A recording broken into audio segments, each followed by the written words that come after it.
I had a debate with Dave Smith a little while back, and his question ultimately is, does Israel have to do this? Looking at it from your perspective with your background, can you just shed some light on that? This is the part where I get into what I refer to as people conducting Excel spreadsheet warfare.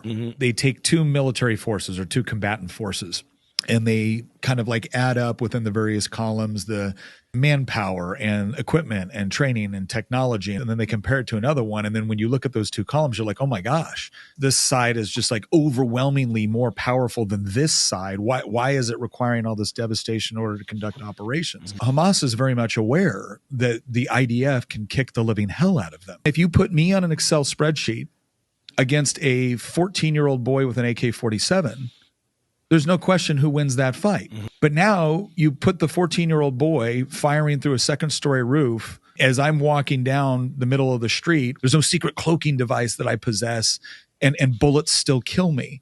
That 14-year-old kid now spraying AK-47 rounds down that narrow corridor, I might lose that fight. If I've got to fight you and I'm significantly weaker than you, I'm going to try to get you to come into places for which I have an advantage. If you've got to clear buildings, which is one of the most dangerous things to do, urban combat is one of the most dangerous environments.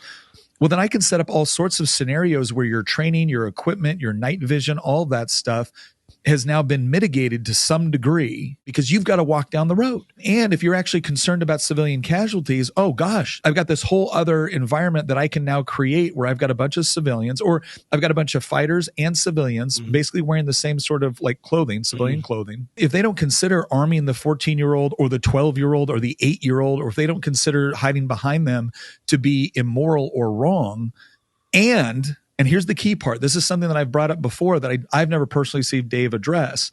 If the outside world is going to punish me as the guy that's trying to just go after combatants, that's all I'm interested in. I don't want to hurt the 12-year-old girl. I don't want to hurt the 14-year-old boy. I just want to go after combatants. But if every time my enemy puts a 12-year-old or a 14-year-old or an 8-year-old into a situation where they get killed, my enemy gets punished, even though I'm the one that put him in that situation, well, now you've provided an incentive for me to do that. I'm looking at some of these people going, if you were that concerned about civilian casualties, I have no problem with you critiquing things that the IDF does and asking questions on whether they could do it better, whether or not they could be more surgical. But you also have to ask the questions is the civilian body count really a reflection of Israel just not caring about what happens and doing whatever they want?